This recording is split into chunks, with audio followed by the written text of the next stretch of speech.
வணக்கம். அமரர் கல்கியின் பொன்னியின் செல்வன் பாகம் 4 மணிமகுடம் அத்தியாயம் 19 சிரிப்பும் நெருப்பும். பூங்குழலி தன்னை படகுடன் சேர்த்து கட்டியிருந்த கட்டுகளை அவிழ்க்க அவசர அவசரமாக முயன்றாள். அது அவ்வளவு லகுவான காரியமாக இல்லை. சண்டாள பாவிகள் கயிற்றை தாறுமாறாக விட்டு முடிச்சுக்கு மேல் முடிச்சாக போட்டிருந்தார்கள். பூங்குழலியின் சிறிய கத்தி படகின் அடியில் கிடந்தது.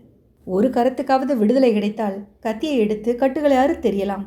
ஆனால் பாவிகள் மணிக்கட்டுகளை சேர்த்துதான் பலமாக பின்புறத்தில் கட்டியிருந்தார்கள். பூங்குழலி மிகவும் கஷ்டப்பட்டு குனிந்து பற்களினால் கத்தியின் பிடியை கவ்வி எடுத்துக்கொண்டாள். பற்களினால் கவ்விய வண்ணமே கத்தியை பிடித்துக்கொண்டு கயிற்றை ஓரிடத்தில் அறுத்தாள். கைகளின் கட்டு சிறிது தளர்ந்தது. ஒரு கையை மிகவும் பிரயாசையின் பேரில் கட்டிலிருந்து விடுதலை செய்து கொண்டாள். பிறகு கயிறுகளை அறுப்பது சிறிது எளிதாயிற்று. கட்டுகளிலிருந்து முழுவதும் விடுவித்துக் கொள்வதற்கு ஏறக்குறைய ஒரு நாளிகை நேரம் ஆகிவிட்டது. இந்த சமயத்தில் ஓடைக்கரை மீது காலடி சத்தம் கேட்டது. பிறகு ஒரு நிழல் தெரிந்தது. தன்னை கட்டி போட்டவர்களில் ஒருவன்தான் திரும்பி வருகிறான் போலும், அல்லது தன் கட்டுகளை அவிழ்த்து கொண்டு தப்பிவிடாமல் பார்த்து கொள்வதற்காக ஒருவனை பின்னால் விட்டு வைத்து சென்றிருக்கிறார்கள் போலும். அவன் தன் கண் முன்னால் தெரிந்ததும் கையிலிருந்து கத்தியை அவன் மீது எறிந்து கொன்று விடுவது என்று பூங்குழலி தீர்மானித்து கொண்டு அதற்கு ஆயத்தமாக கத்தியை பிடித்து கொண்டிருந்தாள். ஆனால் எத்தகைய ஏமாற்றம்! பூங்குழலி, பூங்குழலி என்ற சேந்தன் அமுதனுடைய குரல் கேட்டது. அடுத்த வினாடி அமுதனுடைய பயபிராந்தியுற்ற முகம் ஓடைக்கரையின் மேலிருந்து எட்டி பார்த்தது. பூங்குழலி கத்தியை இடுப்பில் செருகிக் கொண்டாள். அமுதனும் அவளை பார்த்து விட்டான். பூங்குழலி, நீ உயிரோடு இருக்கிறாயா என்று சொல்லிக்கொண்டே பாய்ந்து ஓடி வந்தான். நான் உயிரோடு இருப்பது உனக்கு கஷ்டமாக இருக்கிறதாக்கும். வேண்டுமானால் உன் கையினாலேயே கொண்டு விட்டு போய்விடு. ஆனால் அவ்வளவு தைரியம் உனக்கு எங்கிருந்து வரப்போகிறது என்றாள் பூங்குழலி. சிவசிவா, எவ்வளவு கொடூரமான வார்த்தைகளை கூறுகிறாய்! நான் எதற்காக உன்னை கொல்லப் போகிறேன்? நீதான் உன் வார்த்தைகளினால் என்னை கொல்லுகிறாய் என்றான் அமுதன். பின்னே சற்று முன்னாலேயே ஏன் வந்திருக்கக்கூடாது? கட்டுகளை நானாக அறுத்து விடுவித்துக் கொள்வதற்கு எவ்வளவு கஷ்டப்பட்டு போனேன் தெரியுமா என்று சொல்லிக்கொண்டே பூங்குழலி எழுந்து நிற்க முயன்றாள். கால்கள் கயிறுகளில் தாறுமாறாக சிக்கிக் கொண்டிருந்தபடியால் தடுமாறி விழ பார்த்தாள்.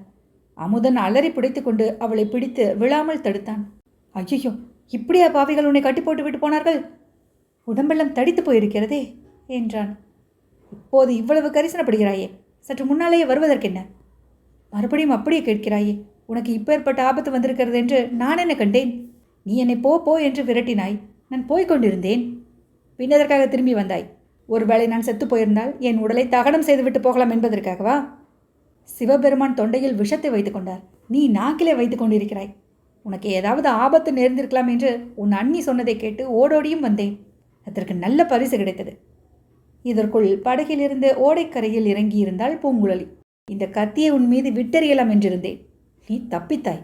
இதே கத்தியினால் என் அண்ணியை முதலில் குத்தி கொன்று விட்டுத்தான் மறுகாரியம் பார்க்கப் போகிறேன். அந்த சண்டாளி எங்கே இருக்கிறாள்? என்னை விட்டுவிட்டு உன் அண்ணியின் பேரில் எதற்காக பாய்கிறாய்? அவள் பேரில் எதற்காக இத்தனை கோபம்? உன்னை பற்றி எனக்கு அவள் சொன்னது குற்றமா? அவள்தான் என் அத்தையை காட்டி கொடுத்தவள். புதர் மறைவில் அவள் யாருடனோ ரகசியமாக பேசிக் கொண்டிருந்ததை நீ கூட தான் பார்த்தாயே. நீ நினைப்பது தவறு பூங்குழலி. உன் அண்ணி யாருடன் என்ன ரகசியம் பேசிக் கொண்டிருந்தாலோ என்னமோ, உன் அத்தையை அவள் காட்டிக் கொடுக்கவில்லை என்பது நிச்சயம். உன் அத்தையை பலாத்காரமாக பிடித்து கொண்டு போனவர்கள் உன் அண்ணியையும் மரத்தோடு சேர்த்து கட்டி போட்டுவிட்டு போய்விட்டார்கள்.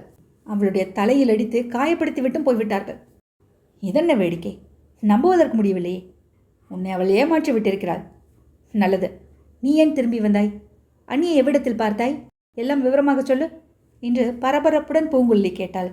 சேந்தன் அமுதன் அவ்வாறே விவரமாக கூறினான். அவன் தஞ்சாவூர் செல்லும் சாலையில் போய்க் கொண்டிருந்தான். பூங்குழலியை பிரிந்து போக மனமின்றி தயக்கத்துடனே தான் போய்க் கொண்டிருந்தான். அப்போது பக்கத்து காட்டிலிருந்து ஏதோ கூச்சலும் அலறும் குரலும் கேட்டன. பலர் விரைந்து நடந்து வரும் சத்தமும் கேட்டது. சேந்தன் அமுதன் சாலை ஓரத்து மரம் ஒன்றின் பின்னால் மறைந்து கொண்டான்.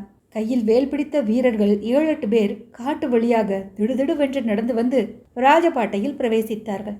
அவர்களுக்கு மத்தியில் ஒரு பெண் பிள்ளை இருப்பது போல் தோன்றியது. மனிதர்களிடையில் சற்று இடைவெளி தெரிந்த போது மத்தியில் இருந்தவள் பூங்குழலியின் அத்தை மாதிரி தோன்றினாள். அவள் அத்தையாக இருக்க முடியாது. அது தன்னுடைய மனப்பிரமை என்று சேந்தன் அமுதன் எண்ணிக்கொண்டான். அந்த வீரர் கூட்டம் சென்ற பிறகும் காட்டுக்குள்ளே இருந்து ஒரு பெண் பிள்ளையின் கூக்குரல் கேட்டுக்கொண்டிருந்தது. சேந்தன் அமுதன் முதலில் நமக்கு என்னத்திற்கு வம்பு, நம் வழியே நாம் போய்விடலாமா என்று நினைத்தான். ஆனாலும் மனது கேட்கவில்லை. யார் அலறுவது என்று பார்த்து தன்னால் ஏதேனும் உதவி செய்யக்கூடுமானால் செய்யலாம் என்று எண்ணி கூக்குரல் வந்த திசையை நோக்கி போனான். அங்கே ராக்கம்மாள் மரத்தில் கட்டப்பட்டிருப்பதை கண்டான். அவள் தலையிலிருந்து ரத்தம் ஒளிந்து முகமெல்லாம் ஒரே கோரமாயிருந்தது. அமுதனுக்கு அருகில் நெருங்கவே பயமாயிருந்தது. மனதை திடப்படுத்தி கொண்டு சென்று கட்டுகளை அவிழ்த்து விட்டான். அவிழ்க்கும் போதே, இந்த அக்கிரமம் யார் செய்தது? எதற்காக செய்தார்கள்? சற்று முன் சாலையில் வந்து ஏறின மனிதர் யார்? அவர்கள் மத்தியில் ஒரு பெண் பிள்ளையும் போனது போல் இருந்ததே, அவள் யார் என்றெல்லாம் கேட்டான். ஆம் தம்பி, அவர்கள் உன் பெரியம்மாவை கட்டி இழுத்து கொண்டு போகிறார்கள். அதை தடுப்பதற்கு நான் முயன்றேன். அதற்காகத்தான் என்னை இப்படி அடித்து கட்டி போட்டுவிட்டு போனார்கள். உன் மாமன் மகளும் பெரியம்மாவும் படகிலேறி போய் கொண்டிருந்தார்கள். படகிலிருந்துதான் பெரியம்மாவை கட்டி இழுத்து வந்தார்கள். பூங்குழலியின் கதி என்ன ஆயிற்றோ தெரியவில்லை. ஓடிப்போய் பார் என்றாள். சேந்தன் அமுதன் திடுக்கிட்டு பூங்குழலியை தேடிக்கொண்டு புறப்பட்டான். அச்சமயம் ராக்கம்மாள், கொஞ்சம் பொறு தம்பி, பூங்குழலியும் அந்த ஊமை பிசாசும் படகிலேறி எங்கே புறப்பட்டார்கள்? உனக்கு தெரியுமா? உன்னை ஏன் விட்டு போனார்கள்? நீ எங்கே தனியாக கிளம்பினாய் என்று கேட்டாள். இப்படி அவள் கேட்டது முக்கியமாக ஊமை பிசாசு என்று சொன்னது சேந்தன் அமுதனுக்கு பிடிக்கவில்லை. எல்லாம் அப்புறம் சொல்கிறேன் என்று கூறிவிட்டு கால்வாயை நோக்கி ஓடி வந்தான். பூங்குழலியையும் அந்த மனிதர்கள் அடித்து போட்டிருப்பார்களோ, ஒருவேளை கொன்றே இருப்பார்களோ என்ற பதைபதைப்புடனே வந்தான். பூங்குழலி உயிரோடு இருப்பதையும் இரத்த காயம் இல்லாமல் இருப்பதையும் பார்த்ததும் அவனுக்கு ஆறுதல் உண்டாயிற்று. இந்த விவரங்களை கூறிவிட்டு, பூங்குழலி, இப்போதானே சொல்கிறாய், உன் அண்ணியின் பேரில் நீ கோபித்துக் கொண்டது தவறுதான் அல்லவா என்று கேட்டான். நீ சொல்வதை கேட்டால் அப்படித்தான் தோன்றுகிறது. அவளை எந்த இடத்தில் விட்டுவிட்டு வந்தாய்? அங்கே போய் பார்க்கலாம் வா. அவள் அங்கேயே இருப்பாள் என்பது என்ன நிச்சயம்? அங்கே இல்லாவிட்டால் அக்கம்பக்கத்தில் இருப்பாள். இல்லாவிடில் நம்மை தேடிக்கொண்டு வருவாள். அமுதா, நானும் என் அத்தையும் படகிலேறி எங்கே புறப்பட்டோம் என்று அண்ணி கேட்டாள் அல்லவா? ஆம், கேட்டாள். நீ அதற்கு மறுமொழி சொல்லவில்லையே. நிச்சயம்தானே? நிச்சயம்தான். ஊமை பிசாசு என்றவள் சொன்னதும் எனக்கு உண்டான அருவருப்பினால் மறுமொழி சொல்லாமலே வந்துவிட்டேன். இனிமேல் நல்ல வார்த்தையாக கேட்டாலும் சொல்லாதே. நாங்கள் எங்கே புறப்பட்டோம் என்பதை அவள் ஏன் தெரிந்து கொள்ள விரும்புகிறாள்? அதற்கு ஏதேனும் காரணம் இருக்க வேண்டுமல்லவா? அமுதா, அத்தையை பிடித்து கொண்டு போனவர்களுக்கும் அன்னிக்கும் தொடர்பில்லை என்று நிச்சயமாக சொல்ல முடியாது. அன்னியின் மூலமாக அவர்கள் உளவறிந்து கொண்டு தங்கள் காரியம் முடிந்ததும் அவளை அடித்து கட்டி போட்டுவிட்டு போயிருக்கலாம்.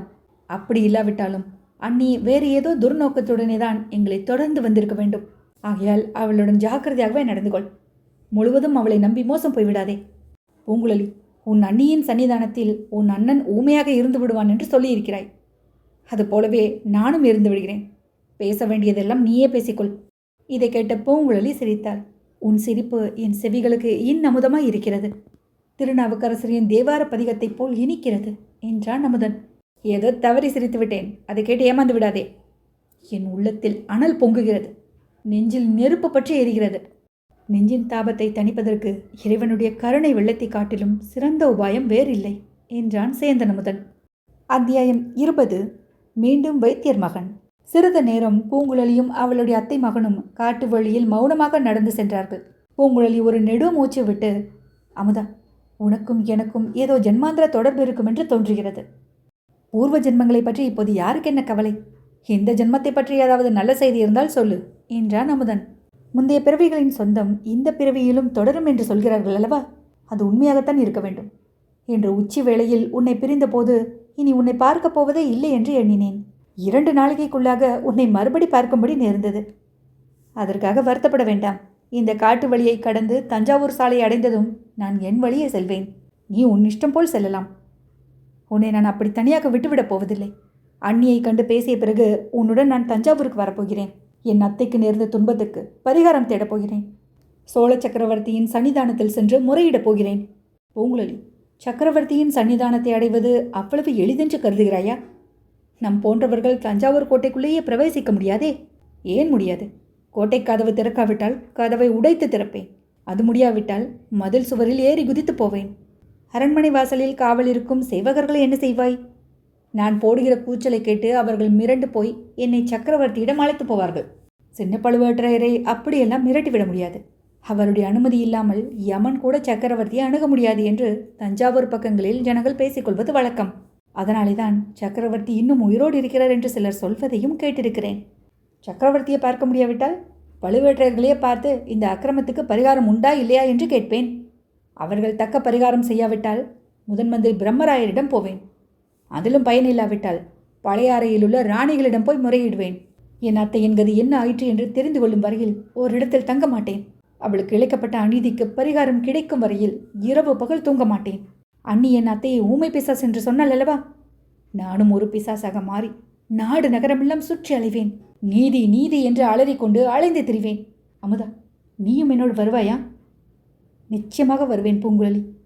நீ விரும்பினால் வருவேன். ஆனால் ஏன் நீ உன் மனதை இப்படியெல்லாம் குழம்ப விடுகிறாய்? எங்கெல்லாமோ வெகு தூரத்துக்கு போய்விட்டாயே.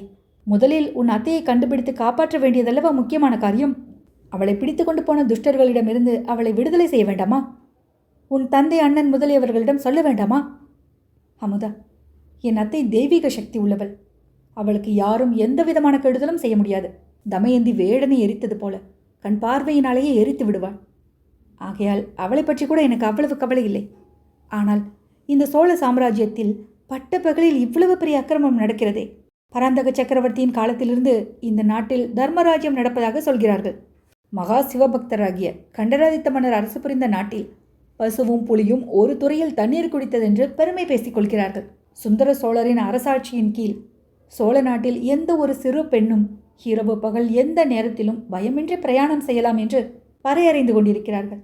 அப்படியெல்லாம் புகழ்பெற்ற ராஜ்யத்தில் ஒரு மூதாட்டியை, காது கேளாத பேச தெரியாத ஒரு பேதை ஸ்திரீயை பட்ட பகலில் துஷ்டர்கள் பிடித்து கொண்டு போவதென்றால் அது எப்படிப்பட்ட அக்கிரமம்? என் அத்தையை பற்றி கூட எனக்கு அவ்வளவு கவலை இல்லை. இன்றைக்கு என் அத்தைக்கு நேர்ந்தது நாளைக்கு எனக்கும் நேரலாம் அல்லவா? இன்னும் இந்த நாட்டில் உள்ள கன்னிப்பெண்கள் பலருக்கும் நேரலாம் அல்லவா? சேந்தன் அமுதன் இப்போது குறுக்கிட்டு, ஆமாம், அத்தகைய அபாயம் இந்த நாட்டில் இப்போது இருக்கத்தான் செய்கிறது. சுந்தர சோழர் நோயாளியாக படுத்ததிலிருந்து சோழ நாட்டில் தர்மம் தலைகீழாகி விட்டது. கட்டுக்காவல் அற்று போய்விட்டது. கன்னிப்பெண்களுக்கு அபாயம் எங்கே என்று காத்திருக்கிறது. ஆகையால் கன்னிப்பெண்களை எல்லாம் கூடிய சீக்கிரம் கல்யாணம் செய்து கொண்டு விடுவதுதான் நல்லது என்றான். பூங்குழலி கலகலவென்று சிரித்தாள். அமுதா, ஒரு கன்னிப்பெண் உன்னை கல்யாணம் செய்து கொண்டால் அவளை உன்னால் காப்பாற்ற முடியுமா? உனக்கு கத்தி எடுத்து போர் செய்ய தெரியுமா என்று கேட்டாள். மலர் எடுத்து மாலை தொடுக்கவும், பதிகம் பாடி பரமனை துதிக்கவும் தான் நான் கற்றிருக்கிறேன். கத்தி எடுத்து யுத்தம் செய்ய நான் கற்கவில்லை. அதனால் என்ன? துடுப்பு பிடித்து படகு தள்ள நீ எனக்கு கற்றுக் கொடுத்து விடவில்லையா? அதுபோல் வாளெடுத்து போர் செய்யவும் கற்றுக்கொண்டு விடுகிறேன். மதுராந்தகத்தேவர் சிங்காதனம் ஏறி ராஜ்யமாள ஆசைப்படும் போது நான் கத்திச்சண்டை கற்றுக்கொள்வதுதானா முடியாத காரியம் என்றான் சேந்தனமுதன். இதற்குள் பூங்குழலியின் அண்ணியை கட்டி போட்டிருந்த மரத்தடிக்கு அவர்கள் வந்து சேர்ந்தார்கள். அங்கே அந்த மாதரசியை காணவில்லை. அவளுடைய மண்டையில் பட்ட காயத்திலிருந்து தரையில் சிந்தியிருந்த இரத்த துளிகளை சேந்தனமுதன் பூங்குழலிக்கு சுட்டி காட்டினான். நன்றாக அடித்து விட்டிருக்கிறார்கள். அத்தையை பிடித்து கொண்டு போனவர்களுக்கு அண்ணி உளவு சொல்லவில்லை என்பது நிச்சயமாகிறது. ஆனால் அவள் வேறு யாருக்காக என்ன உளவு பார்த்து கொண்டிருந்தாள் என்பதை எப்படியாவது கண்டுபிடிக்க வேண்டும். மாமன் மகளே, இதை கேள். இங்கே நடந்திருப்பதெல்லாம் காரணம் தெரியாத மர்மமான காரியங்களாக இருக்கின்றன. ரகசியத்துக்குள் ரகசியமாகவும் சுழலுக்குள் சுழலாகவும் இருக்கின்றன. எல்லாம் ராஜாங்கத்தோடும் ராஜவம்சத்தோடும் சம்பந்தப்பட்ட சிக்கல்களாக இருக்கின்றன. இவற்றை குறித்து நீயும் நானும் ஏன் கவலைப்பட வேண்டும்? நம்மை நாமே ஏன் சங்கடத்துக்குள்ளாக்கி கொள்ள வேண்டும்? அமுதா, எவ்வளவு பெரிய ராஜாங்க விஷயமாய் இருந்தால் என்ன? எத்தகைய மர்மமாய் இருந்தால்தான் என்ன? என் அத்தை சம்பந்தப்பட்ட காரியத்தில் நான் கவலை எடுத்து பாடுபடாமல் இருக்க முடியுமா? உன் பெரியம்மாவின் கதியை பற்றி நீ சிந்திக்காமல் இருக்க முடியுமா? என் மனதில் பட்டதை நான் சொல்கிறேன். பூங்குழலி, நான் பார்த்த 7-8 மனிதர்களுக்கு நடுவில் ஒரு பெண் பிள்ளையும் சென்றாள் என்று சொன்னேன் அல்லவா? அவள் என் பெரியம்மாவாக இருக்கக்கூடும் என்று சொன்னேன் அல்லவா? அவள் நடந்து போன விதத்தை பார்த்தால் கட்டாயப்படுத்தி அவளை அழைத்து போனதாக தோன்றவில்லை. தன் இஷ்டத்துடனே எதேச்சையாக சென்றவள் போலவே காணப்பட்டது. இருக்கலாம் அமுதா, அப்படியும் இருக்கலாம். என் அத்தையின் இயல்பே அப்படி. எங்கேதான் அழைத்து போகிறார்கள் என்று தெரிந்து கொள்வதற்காகவே அவளை இஷ்டப்பட்டு போயிருக்கலாம். அவளுக்கு விருப்பம் இல்லாவிட்டால் 1000 பேருக்கு நடுவில் இருந்தும் அவள் தப்பிச் சென்று விடுவாள். கோட்டை கொத்தளங்களும் பாதாள சிறைகளும் கூட அவளை பத்திரப்படுத்தி வைக்க முடியாது. ஆகையினால்தான் அத்தைக்கு நேர்ந்த ஆபத்தை பற்றி நான் அவ்வளவு கவலைப்படவில்லை என்று சொன்னேன். அத்தைக்கு இழைக்கப்பட்ட அநீதிக்கு பரிகாரம் தேடுவதே என் முக்கிய நோக்கம். அந்த அநீதி இன்றைக்கு இழைக்கப்பட்டதன்று. 25 ஆண்டுகளுக்கு முன்னால் செய்யப்பட்ட கொடும் அநீதி. அதற்கு பரிகாரம் கிடைக்கும் வரையில் எனக்கு நிம்மதி இல்லை. கடவுளே, எவ்வளவு அசாத்தியமான காரியத்தில் உன் மனதை பிரவேசிக்க விட்டிருக்கிறாய் என்று சேந்தனமுதன் கூறி ஒரு நீண்ட பெருமூச்சு விட்டான். சற்று தூரத்தில் பேச்சு குரல் கேட்டது. ஒரு குரல் பெண் குரலாக தோன்றியது. பேசியவர்களை தஞ்சாவூர் ராஜபாட்டை சந்திப்பில் அமுதனும் பூங்குழலியும் கண்டார்கள். அண்ணி ராக்கம்மாளுடன் பேசிக் கொண்டிருந்தவன் பழையாறை வைத்தியர் மகன் என்று அறிந்ததும் பூங்குழலியின் முகத்தில் அருவருப்பின் அறிகுறி காணப்பட்டது. ராக்கம்மாள் பூங்குழலியை பார்த்ததும், அடி பெண்ணே, பிழைத்து வந்தாயா? உன்னை கொன்று போட்டிருப்பார்களோ என்று பயந்து போனேன். இதோ பார், உன் அத்தையை காப்பாற்ற முயன்றதில் என் மண்டையில் எவ்வளவு பெரிய காயம். வைத்தியர் மகனிடம் காயத்துக்கு மருந்து ஏதேனும் இருக்கிறதா என்று கேட்டுக்கொண்டிருந்தேன் என்றாள். கரையர் மகளுக்கு ஏதேனும் காயம்பட்டிருந்தாலும் மருந்து போட்டு குணப்படுத்துகிறேன் என்றான் வைத்தியர் மகன். பூங்குழலி அவனுக்கு மறுமொழி சொல்லாமல், அண்ணி, அத்தையை பிடித்து கொண்டு எந்த பக்கம் போனார்கள் உனக்கு தெரியுமா என்று கேட்டாள். நான் பார்க்கவில்லை. தஞ்சாவூர் சாலையோடு போனதாக இந்த வைத்தியர் மகன் சொல்கிறான். அண்ணி, நானும் அமுதனும் அத்தையை தொடர்ந்து போகிறோம். அப்பாவிடம் சொல்லிவிடு. வா அமுதா என்று பூங்குழலி அங்கிருந்து உடனே போகத் தொடங்கினாள். அப்போது வைத்தியர் மகன், பூங்குழலி, சற்று நெல். உங்களால் அவர்களை தொடர்ந்து போக முடியாது. இங்கிருந்து சற்று தூரத்தில் காத்திருந்த குதிரைகள் மீதேறி அவர்கள் போகிறார்கள். என்னிடம் குதிரை இருக்கிறது. நான் வாயு வேக மனோவேகமாக குதிரையை விட்டு கொண்டு சென்று அவர்கள் போய் சேரும் இடத்தை கண்டுபிடித்து உங்களுக்கு சொல்வேன். அதற்கு பிரதியாக நீ எனக்கு ஒரு உதவி செய்ய வேண்டும். நீயும் உன் அத்தையும் படகில் ஏறிக்கொண்டு எங்கே போவதற்கு கிளம்பினீர்கள்? அதை மட்டும் சொல்லிவிடு என்றான். பூங்குழலி, அண்ணி, இவருடைய உதவி எங்களுக்கு தேவையில்லை. நாங்கள் போகிறோம். அப்பாவிடம் மட்டும் சொல்லிவிடு என்றாள். வைத்தியர் மகன் அப்போதும் விடவில்லை. ஆகா, கரையர் மகளின் கர்வத்தை பார். என் உதவி தேவையில்லையாம். பெண்ணே, உனக்கு ஏன் என் பேரில் இத்தனை கோபம்? நீ அரசகுமாரனை கல்யாணம் செய்து கொள்வதை நானா குறுக்கே நின்று தடுத்தேன்? என்னை வஞ்சித்து ஏமாற்றி விட்டு படகில் ஏற்றி கொண்டு போனாயே. அந்த வானர் குலத்து வந்தியத்தேவன் அல்லவா உன் ஆசை குவிந்த ராஜகுமாரனை நடுக்கடலில் தள்ளி கொன்று விட்டான். என் பேரில் கோபித்தன பையன் என்று சொல்லிவிட்டு ஹஹா என்று பொய்ச்சிரிப்பு சிரித்தான். பூங்குழலி கண்களில் தீப்பொறி பறக்க அவனை ஒரு தடவை விழித்து பார்த்துவிட்டு அமுதனுடைய கையை பிடித்து இழுத்துக்கொண்டு சாலையோடு மேலே சென்றாள். கொஞ்ச தூரம் போனதும், அமுதா, நீ கத்தி எடுத்து போர் செய்ய கற்றுக்கொண்டதும் முதலில் இந்த துர்த்தனாகிய வைத்தியர் மகனின் உயிரை வாங்க வேண்டும். உன் கத்திக்கு முதல் பழி இவன்தான் என்றாள். இரவும் பகலும் வழி நடந்து பூங்குழலியும் சேந்தன் அமுதனும் தஞ்சாவூரை நோக்கி சென்றார்கள். 7-8 குதிரை வீரர்கள் ஒரு பெண்மணியை அழைத்து சென்றதை குறித்து வழியில் விசாரித்துக் கொண்டு போனார்கள். பாதி வழி வரையில் கொஞ்சம் தகவல் கிடைத்தது. அப்புறம் ஒன்றும் கிடைக்கவில்லை. ஆயினும் தஞ்சாவூர் வரையிலும் போய் தேடி பார்த்து விடுவது என்று போனார்கள். சேந்தன் அமுதனுக்கு இந்த பிரயாணம் வெகு உற்சாகமாய் இருந்தது. பூங்குழலியுடன் பேசிக்கொண்டு சென்றது உற்சாகத்துக்கு ஒரு காரணம். கத்தி பயிற்சி பெற்றுக்கொண்டே போனது மற்றொரு காரணம். கோடிக்கரைக்கு அருகிலேயே பூங்குழலிக்கு தெரிந்த ஒரு கொள்ளுப்பட்டறையில் அவன் ஒரு கத்தி வாங்கி கொண்டிருந்தான். போகும்போதெல்லாம் அதை சுழற்சி கொண்டே போனான். சில சமயம் எதிரில் பகைவன் வருவதாகவும் அவனுடன் சண்டை போடுவதாகவும் எண்ணிக்கொண்டு கத்தியை தாறுமாறாக வீசினான். அவ்வப்போது பூங்குழலி அவனுக்கு கத்தியை இப்படி பிடித்து கொள்ள வேண்டும், இப்படி சுழற்ற வேண்டும் என்று கற்பித்து கொடுத்து கொண்டு வந்தாள். இதனால் 2 பேருக்குமே பிரயாணம் உற்சாகமாக இருந்தது. தஞ்சாவூர் கோட்டை கண்ணெதிரே தென்பட்ட போதுதான் வந்த காரியத்தை எப்படி சாதிப்பதென்ற கவலை பூங்குழலிக்கு ஏற்பட்டது. அவளுடைய கவலையை சேந்தன் அமுதனும் சேர்ந்து பகிர்ந்து கொண்டான். கோட்டைக்குள் பிரவேசிப்பதே பிரம்ம பிரயத்தனமான காரியமாயிற்றே. பூங்குழலி எண்ணியுள்ள காரியங்களை எல்லாம் எப்படி நிறைவேற்றுவது? வந்தியத்தேவனுடைய அகட விகட சாமர்த்தியங்கள் எல்லாம் சேந்தன் அமுதனுக்கு நினைவு வந்தன. அவனுடைய சாமர்த்தியங்களில் 10ல் 1 பங்கு தனக்கு இருக்கக்கூடாதா? அல்லது அந்த வந்தியத்தேவனே இந்த சமயம் இங்கே வரக்கூடாதா? வந்தியத்தேவனாய் இருந்தால் இந்த சந்தர்ப்பத்தில் எப்படி நடந்து கொள்வான் என்று சேந்தன் அமுதன் சிந்திக்கத் தொடங்கினான். அச்சமயத்தில் சாலையில் மூடு பல்லக்கு ஒன்று வந்தது. சூரியன் மேற்கு திசையில் மறைந்து இருள் சூழ்ந்து வந்த நேரம். மூடு பல்லக்கின் மேல் திரையில் பனைமரச் சித்திரங்கள் காணப்பட்டன. ஆகா, பழுவூர் இளையராணியின் பல்லக்கு போலல்லவா காண்கிறது. கோட்டைக்கு வெளியிலேயே பழுவூர் ராணியை சந்தித்து முத்திரை மோதிர இலச்சினையை பெற முடியுமானால் எவ்வளவு சௌகரியமாய் இருக்கும் என்று அமுதன் எண்ணினான். இதை பூங்குழலியிடமும் வெளியிட்டான். அவளும் அது நல்ல யோசனைதான் என்று சொன்னாள். ஆனால் மூடு பல்லக்கின் உள்ளே இருக்கும் ராணியை எப்படி பார்ப்பது? சிவிகைக்கு பின்னும் காவலர்கள் போகிறார்களே. பல்லக்கின் அருகிலே போக முயன்றாலே அவர்கள் தடுப்பார்கள் அல்லவா? அமுதா, கவலைப்படாதே. தஞ்சாவூர் கோட்டை இன்னும் அரை காதம் இருக்கிறது. அதற்குள் நமக்கு ஏதேனும் சந்தர்ப்பம் கிட்டாமல் போகாது என்றாள் பூங்குழலி. எதிர்பாராத விதத்தில் அச்சந்தர்ப்பம் அவர்களுக்கு கிட்டியது. அத்தியாயம் 20 நிறைவுற்றது.